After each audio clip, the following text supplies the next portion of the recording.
fabrication de l'Académie des métiers Bayekoli de la bibliothèque urbaine de Kinshasa. Sangouma Temongo de Moussaï et Tati Bikamba, tous deux plus que déterminés pour le bien-être de la population grâce à la formation professionnelle et l'apprentissage de métiers. Nous devions lui présenter quelques réalisations parce que nous avons des formateurs qu'il faut dépêcher sur terrain et qu'il fallait lui présenter l'arsenal des activités à réaliser sur terrain. Et voilà le motif de notre passage aujourd'hui. Le numéro 1 du Sénat, honorable Sangouma Temongo de Moussaï, après quelques orientations et partage de ses expériences, a promis son soutien inconditionnel au projet Bayekoli en appelant le peuple congolais à consommer les produits fabriqués par le Congolais. Ça, c'est à féliciter. Merci. Et même s'il faut aussi initier d'autres gens à faire ça, bien créer un centre là où vous pouvez produire et puis on peut mettre ça en vente. Ça peut au moins nous aider beaucoup plus, et surtout les jeunes gens.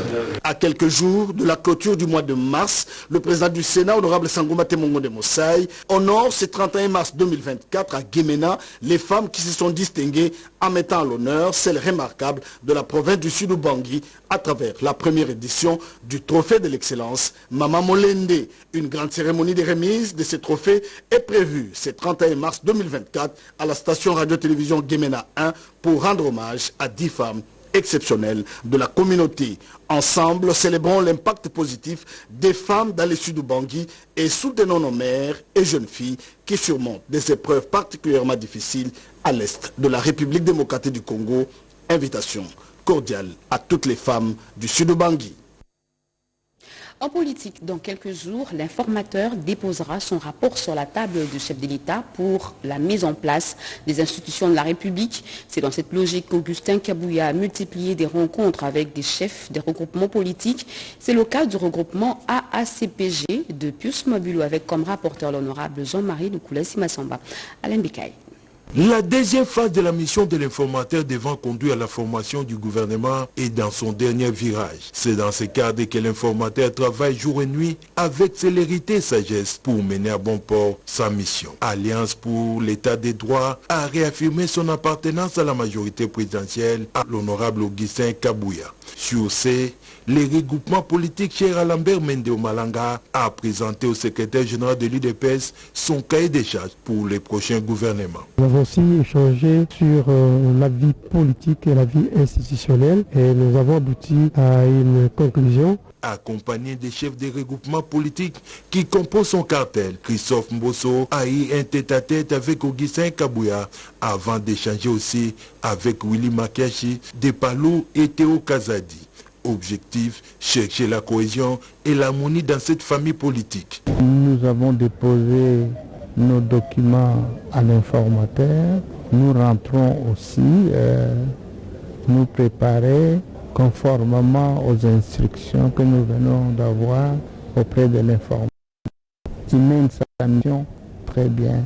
À son tour, Pius Mwabilumbayo, autorité morale de la CPG, a conduit sa délégation auprès de l'informateur. Après les échanges sur la question de l'air avec l'honorable Augustin Kabouya, le ministre de l'Urbanisme et Habitat sortant a été impressionné par la méthodologie de travail de l'émissaire de Félix Antoine Tshisekedi. Il est à féliciter parce qu'il fait son travail comme nous le souhaitons, afin que très rapidement le président de la République puisse composer ou nommer son gouvernement qui doit faire face à beaucoup de challenges. Avec ses 16 élus, la POSEM de Abdon Etina veut accompagner les chefs de l'État dans la matérialisation de sa vision. C'est avec les regroupements 4AC de l'actuel vice-premier ministre, ministre de l'Intérieur, Peter Kazadi Kankoundé, qu'a accompagné les députés nationaux Lambert Osango et les Tamboué, qu'a bouclé l'informateur ses activités journalières. Au centre de leurs échanges, les éléments structurants du prochain gouvernement. Jules Alinguete, chez Simon Kimbangu Kiangani, l'inspecteur général des finances, a eu un tête-à-tête avec le chef spirituel de l'église kimbanguiste. De quoi était-il question? La réponse avec Suzy Ngoïchipui. C'est sur invitation du chef spirituel de l'église kimbanguiste, son éminence Simon Kimbangu Kiangani, que le chef de service de l'IGF, Jules Alinguete, a été reçu ce jeudi 21 mars 2024 au centre d'accueil kimbanguiste. Le représentant légal a tenu personnellement de rencontrer Jules Alinguete pour le féliciter du travail qu'a l'inspection générale de finances sous la houlette du président de la République, Félix Antoine Tshisekedi, qui est considéré par le père spirituel de l'église kimbanguiste comme étant un don de Dieu pour le Congo. Il a tenu à nous dire qu'il soutient fermement le travail de l'inspection générale des finances à côté du chef de l'État, parce qu'il considère que c'est ce travail qui va faire à ce que la République démocratique du Congo entre dans la promesse et la prophétie de Papa Simon Kimbangu, à savoir le Congo deviendra un grand pays au monde, un grand pays en Afrique. Après un long partage entre le guide spirituel et le chef de service de l'IGF, la délégation conduite par Jules Alinguete a quitté les auspices du centre d'accueil kimbanguiste avec les encouragements et bénédictions de Papa Simon Kimbangu Kiangani, qui est convaincu du travail de l'inspection générale de finances et les appelle à demeurer dans cet élan pour un Congo nouveau. Les institutions nationales de droits de l'homme ayant en commun le partage de la langue française ont participé à une réunion d'échange en vue de consolider la culture des droits de l'homme dans leurs pays respectifs. Les précisions avec Luzène Sakala. Elles ont en commun l'usage de la langue française. En ces jours de la célébration de la francophonie, les institutions nationales des droits de l'homme du continent africain se sont enrichies mutuellement au travers des partages d'expériences et des réalités spécifiques de chaque institution. Le Congolais Paul Sampo Mokolo a ouvert ces travaux qui ont permis de faire un tour d'horizon sur les défis à relever de ces institutions africaines. Du choc des idées a jailli la lumière sur la compréhension des dysfonctionnements et les pistes de solutions pour y remédier. La Commission nationale des droits de l'homme de la RDC, par le canal de son président, a souligné le fait que la question de l'accréditation des institutions nationales des droits humains en Afrique demeure un enjeu de taille pour capitaliser les efforts déjà fournis. De son côté, la vice-présidente Joëlle Mbambakona a mentionné les leçons apprises de la coopération avec les mécanismes africains des droits humains avant d'indiquer que la CNDH s'est impliquée dans le processus électoral en RDC avec la présence de ses monitoring dans tous les bureaux de vote les jours du scrutin. Le directeur du Bureau conjoint des Nations Unies aux droits de l'homme réaffirme le soutien des Nations Unies à la CNDH et aux acteurs de la société civile évoluant dans le secteur des droits humains. Ces institutions africaines, pour la plupart, ont exhorté les gouvernements congolais à revenir sur la suppression du moratoire sur la peine de mort. Ces webinaires a connu la participation de plusieurs pays, entre autres le Burkina Faso, le Mali, le Bénin et le Maroc. Justice, sachez que le guide pratique de la procédure disciplinaire du magistrat vient d'être validé par le Conseil supérieur de la magistrature. Avant son aval, ce document avait été passé en revue par les syndicats des magistrats, les membres des chambres disciplinaires, les membres du secrétariat permanent et les experts du ministère de la Justice et garde de Sceaux. Edith Chala. Le fonctionnement des chambres disciplinaires, tant nationales que provinciales, se heurte à plusieurs difficultés liées à la fois au manque de moyens financiers, à l'effectif incomplet des membres du Conseil supérieur de la magistrature siégeant au sein des 10 chambres, au manque d'outils et à la méconnaissance des règles de fonctionnement des chambres et de la procédure disciplinaire. C'est ce qui explique le dysfonctionnement de la plupart de ces chambres et l'impunité des magistrats. Ce guide pratique de procédure disciplinaire actualisé et validé ce jour complète celui de 2011 et se conforme au cadre législatif et judiciaire actuel. Ce document décrit comment la procédure disciplinaire est faite, comment poursuivre un magistrat, les fautes disciplinaires, les sanctions prévues et les voies de recours. Télésphore Ndouba Kilima, secrétaire permanent du Conseil supérieur de la magistrature, entend par cette activité promouvoir l'état de droit et la démocratie afin de renforcer la redevabilité des magistrats à travers l'amélioration de leur qualité de prestation pour une justice réellement au service du peuple. Après la validation du guide, il sera publié et ce guide sera distribué aux magistrats.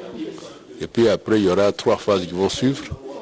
La première phase, c'est la phase de sensibilisation. Donc on va vulgariser le guide sur l'ensemble du territoire national. On va former les juges disciplinaires. On va informer également l'ensemble personnes qui sont intéressées à la question disciplinaire des magistrats. Les membres du secrétariat permanent du Conseil supérieur de la magistrature, les membres des chambres disciplinaires, les syndicats de magistrats, les experts du ministère de la Justice ont tous pris part à ces travaux tenus par le PARJ2 avec le financement de l'Union européenne. L'Assemblée provinciale de Lualaba se conforme aux exigences de la Cour constitutionnelle. Une délégation de cet organe délibérant vient de déposer son règlement intérieur au bureau de la Cour constitutionnelle. Joséphine Diondo. À l'Assemblée provinciale du Lualaba, après l'adoption du règlement intérieur, les membres de la commission chargée de son élaboration ont déposé ces documents devant régir le fonctionnement de cet organe délibérant à la Cour constitutionnelle pour sa conformité. Un document qui a subi plusieurs amendements. Nous avons amené 52 amendements. Là où nous avons constaté qu'il y a eu des erreurs par la législature passée, nous avons corrigé étant donné que tel que vous nous voyez ici, nous sommes tous les anciens députés provinciaux. Et même les règlements, on l'a retouché, c'est pour l'intérêt de notre population. Ce n'est pas pour les intérêts de nos députés. Nous, on là-bas, nous travaillons pour l'intérêt de la population. Avant d'arriver à l'adoption de ces documents, la procédure en la matière a été respectée, indique le président de la commission. Après les élections, nous avons mis sur pied le bureau d'âge, c'est-à-dire les bureaux provisoires de l'Assemblée provinciale du Lualaba. Et nous avions pratiquement autant de missions. La première mission était la validation des mandats des députés provinciaux élus. Deuxième mission, c'était la cooptation des chefs coutumiers. Troisième mission, c'était l'élaboration du règlement d'ordre intérieur. Après cette étape, s'ensuivra celle de l'élection du bureau définitif. Rendre la ville de Bukavu plus propre et viable, cette vision du maire de la ville, Zeno Karumba, devient une affaire de tous les habitants. Les religieuses de toutes les provinces, en ce mois de mars, ont mis la main à la pâte. Regardez. La ville de Bukavu, chef-lieu de la province du Sud Kivu, doit retrouver ses lettres de noblesse. C'est la volonté du maire de la ville, Zeno Karumba Chikuta. Une vision qui les sort des différentes congrégations de toutes les provinces, les mamans de province de Bukavu 1 et 2 veulent incarner pour rendre cette ville plus propre et salubre. Pelle, bêche et balai à la main, les religieuses de Bukavu, aux côtés de mamans de cette ville, ne laissent nulle place où la main n'est pas serrée passe pour faire briller les endroits mythiques de la ville de Bukavu. Notre objectif, c'est de sensibiliser toutes les mamans et de leur montrer que la ville de Bukavu est sale, mais il y a moyen de transformer les déchets. Parce que c'est vrai ici rendre la ville très sale. Mais c'est aussi une richesse. Parce que nous sommes en train de transformer les bouteilles et les transformer non seulement en pavé, mais aussi en poubelles que nous sommes en train de fabriquer. Nous sommes en train de suivre des formations nous données par la Caritas Bukavu. Ça devient de la richesse pour nous. Et en même temps protéger contre l'insalubrité autour de nous. Les membres de Caritas n'étaient pas restés de marbre. Ils ont marqué leur présence aux différents ronds-points de Bukavu. La population a été appelée à adhérer massivement à la vision du maire de la ville, Zeno Karumba, afin de redonner à Bukavu ses lettres de noblesse. L'appel a été lancé, mais aussi un engagement a été pris pour revêtir la ville de Bukavu de sa plus belle robe d'antan. L'étanchéité des œuvres, c'est autour de ce thème que l'Ordre national des architectes, en collaboration avec l'Afrique Globe, a organisé un atelier à l'intention des architectes, ingénieurs et entrepreneurs congolais, cadres choisis, le musée national Malumbela et Guilain Kassou. La plupart des maisons, immeubles et autres infrastructures sont confrontées aux multiples problèmes d'humidité. Et pour pallier à cette situation désastreuse et chronique, les architectes et ingénieurs congolais ont été conviés à un atelier avec comme thème « Imperméabilisation des maisons sans fuite », une initiative de l'Ordre national des architectes. Cette fois-ci, l'ONA a fait appel à l'expertise des techniciens indiens de l'Afrique Globe qui, de manière didactique, ont tour à tour exposé sur l'étanchéité des ouvrages et les nouvelles techniques d'utilisation des différents produits additifs tels que Dr Fixit Waterproofing, PD-Proof et autres. La question d'étanchéité aujourd'hui, compte tenu du climat qui est nôtre, l'environnement pluvieux, tout ça, exige à ce que nous puissions régler la question d'étanchéité avec beaucoup de rigueur et de profondeur pour que les conforts dans un abri soient des conforts qui répondent aux normes. Voilà pourquoi avec ce partenaire qui est venu, avec qui nous avons travaillé, pour expliquer la technique qu'on utilise pour régler cette question d'étanchéité. Ces corps de bâtisseurs sont sortis renseignés sur l'utilisation des produits additifs avec ciment dans le processus de construction pour protéger les ouvrages enterrés en béton armé contre l'eau dans la fondation et protéger les barres de fer dans les bétons notamment. L'abondance des précipitations que nous avons, donc on a l'obligation pour des raisons de confort de pouvoir être assez outillés pour pouvoir étancher les maisons afin que ceux qui les occupent n'aient pas de problème de nuisances liées aux fuites d'eau. La construction marche avec la technologie. Alors ces produits qu'on vient de nous montrer, ça va vraiment nous aider dans nos constructions. Cet atelier a été sanctionné par la remise des certificats de participation aux participants. L'Ordre national des architectes, ONA, promet de poursuivre cette série de formations continues pour outiller davantage ses membres et renforcer leur technicité afin de produire un travail de qualité et offrir à la population des ouvrages conformes aux règles de l'art. Je vous amène sur les routes de Kinshasa. Que faire pour pallier aux embouteillages monstres et accidents de circulation devenus monnaie courante à Kinshasa? Eh bien, la coopération japonaise vient de mettre à la disposition des Congolais un plan directeur de transport urbain pour améliorer la sécurité routière. C'est ce qu'on peut retenir de cette conférence sur le transport urbain organisée dans la capitale. Bobete Ngalisamba et Papimbongo.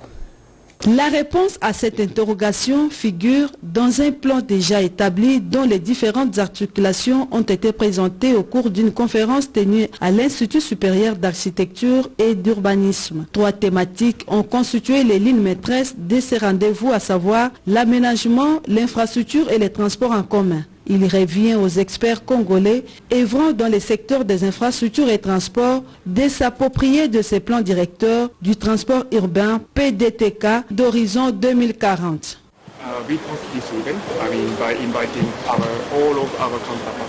On a invité toutes les parties prenantes, tous les services, organisations de l'État qui sont impliqués dans ces projets de renforcement des capacités en vue de promouvoir le plan directeur de transport urbain de la ville de Kinshasa. Des solutions et suggestions dans le sens d'implantation des marquages, signalisation routière, sans oublier la sensibilisation des usagers de la route, ont été proposées autour des questions-réponses. Pour faire une ville durable, on doit faire des aménagements durables aussi.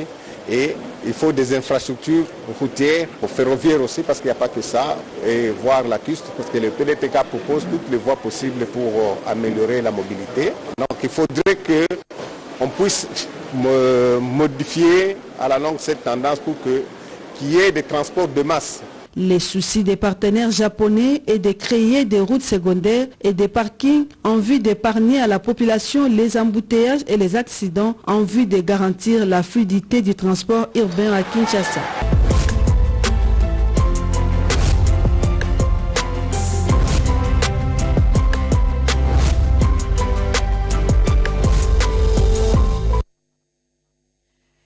Modalités requises pour les bénéfices des prestations servies par la CNSS, l'une des recommandations formulées à l'issue de la session de formation des femmes cadres et agents des entreprises publiques, une session organisée par le réseau des femmes congolaises, REFEC, Peggy Mukunda et Siondé Maka. Le respect par les employeurs des déclarations et des paiements de cotisations sociales à la Caisse nationale de sécurité sociale, CNSS. Aussi, le respect des conditions, des modalités requises pour les bénéfices des prestations servies par la CNSS. Ce sont là, entre autres, les quelques recommandations formulées à l'issue de la session de formation des femmes cadres et agents des régies financières, sociétés commerciales, établissements publics et services de l'État, organisée par les réseaux des femmes congolaises, REFEC. Une session très intéressante avec des innovations importantes sur la nouvelle loi fixant le régime général de la sécurité sociale. La CNSS nous a donné un seul jour pour sensibiliser les femmes sur la question surtout des pensions qui reviennent aux enfants et à la femme.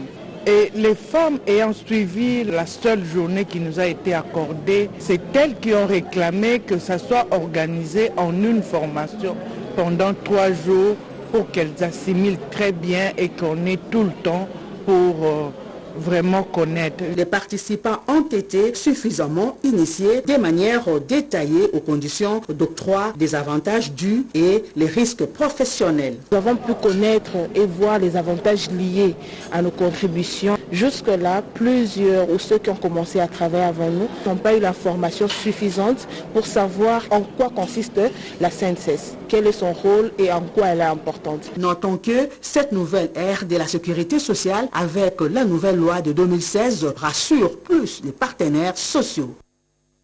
Parlons politique. L'UNAFEC s'engage à accompagner la vision incarnée par le chef de l'État dans la logique de la redynamisation de ce parti politique. Quelques membres du regroupement AB ont entrepris une tournée dans l'espace Grand Katanga.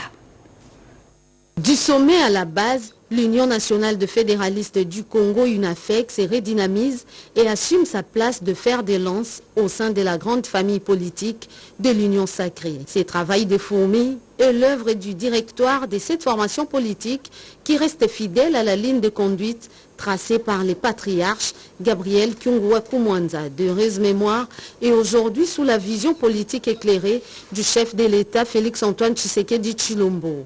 À la tête du corps des inspecteurs de ces partis, l'inspecteur Zazou a sillonné l'espace Grand Katanga pour sonner ses réveils d'un géant. Partout où il est passé, le gros du message était centré sur les soutiens aux actions du président de la République, mais aussi rappeler les grandes lignes de la position de l'Union nationale de fédéralistes du Congo UNAFEC face aux enjeux de l'heure. Des questions spécifiques sur les derniers incidents dans le Haut-Katanga ont été également au menu de chaque étape. Le Haut-Katanga, le Lualaba, le Tanganyika ainsi que le Haut-Lomami, l'inspecteur Zazou a promis de faire rapport aux instances de l'UNAFEC. Un parti aujourd'hui qui s'affirme grâce au management de son présidium composé de Oumba Longangue, président national, de Mireille Massaoubibi Mouloko, première vice-présidente, ainsi que Sakina Binti Selemani, deuxième vice-présidente de ces partis. Mois de mars, mois de la femme, 2 thèmes de l'année, le thème national et international, sans oublier quelques aspects liés à la femme volontaire, ont été une conférence débat qui a été organisée à cette occasion au siège de la Croix-Rouge Kinshasa. Regardez. Cette conférence des femmes volontaires secouristes de la Croix-Rouge RDC a permis à ces femmes d'échanger principalement autour du thème national et du thème international du mois de mars. L'accent était particulièrement mis sur le leadership féminin, les valeurs et capacités que doit incarner la femme volontaire secouriste qui est appelée à être au service de l'humanité. On était vraiment à l'école pour apprendre ce que la femme veut, elle peut. Ce qu'on veut en soi, c'est ce qu'on devient. Et la femme, au niveau de la Croix-Rouge, est représentée à tous les échelons. À la Croix-Rouge, on respecte la place de la femme et on encourage la femme à aller de l'avant. Le mot de bienvenue a été prononcé par le président de la branche Kinshasa, Julien Kouississi, et la quintessence de la journée par le conseiller chargé du genre, Héritier Maponda. La secrétaire générale de la Croix-Rouge RDC, Gloria Lombo, dévoile les grands axes de son intervention. La femme de la Croix-Rouge, c'est une femme multisystème qui a beaucoup de casquettes. Nous sommes passés des femmes qui sont sur terrain, dans les actions de tous les jours, à l'assistance aux populations, aux communautés vulnérables, aux femmes qui sont dans le bureau en train de réfléchir, qui gèrent les finances, qui gèrent l'administration. C'est une façon de démontrer que la Croix-Rouge de la RDC en tant qu'institution, grâce à la vision de son comité directeur, appuie les actions de la femme et encourage l'émancipation de la femme à tous les niveaux. Le garant de l'institution humanitaire Croix-Rouge s'est félicité du dynamisme qu'incarnent les femmes secouristes au service des vulnérables. La femme dans toutes les activités de la Croix-Rouge est toujours pour nous la personne préférée. Les encourager de continuer, d'amener aussi le message de la Croix-Rouge à recruter d'autres femmes, à sensibiliser d'autres femmes. En croire les autorités de la Croix-Rouge, les 7 principes fondamentaux qui régissent la Croix-Rouge RDC favorisent d'ores et déjà l'effectivité de la parité au sein du mouvement international de la Croix-Rouge et du Croissant Rouge. Et cette page noire avant de boucler complètement ce journal, Clémentine Ebouma Bossende, journaliste à la direction des langues nationales et productrice des émissions, décédée depuis le 15 mars dernier, a été portée en terre ce samedi avant de recevoir les hommages dignes de son rang. C'était en présence de la DG Sylvie Elengue-Nyembo et du DG Adolphe Voto.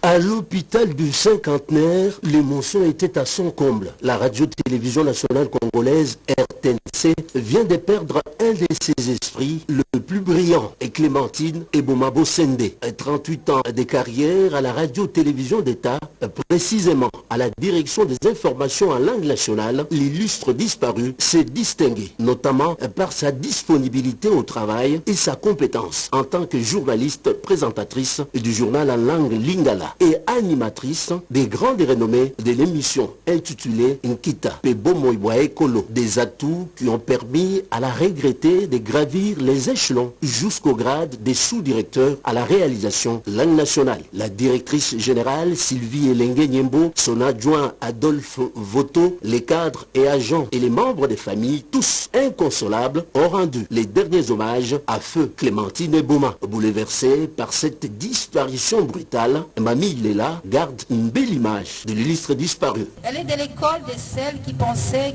quand elle ne vient pas au travail, elle a mal agi. Son absence, Madame la DG, frères et sœurs, est toujours remarquée et remarquable partout parce qu'Ebouma Aya comme ça, 38 ans jour pour jour, elle est toujours là. Et chaque jour, à la fin de sa journée de travail, elle nous quittait toujours avec cette phrase que nous disons fétiche, Maman Nakei, Lobi Pemoko. Décédée à l'âge de 67 ans, des suites d'une courte maladie, Clémentine Ebouma Bossende a été portée en terre ce samedi 23 mars 2024 au cimetière Nsele Bambou dans la commune de Lansele. Elle laisse 2 filles et un garçon.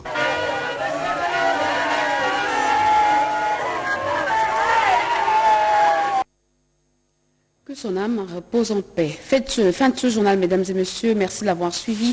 Merci à vous qui nous suivez dans la ville de Bukavu, dans la province du Sud Kivu et partout ailleurs sur satellite. L'actualité continue sur nos antennes retrouvées à 23h. Bobo, Anan, coucou. Moi, je vous reviens la semaine prochaine à 20h avec le même plaisir.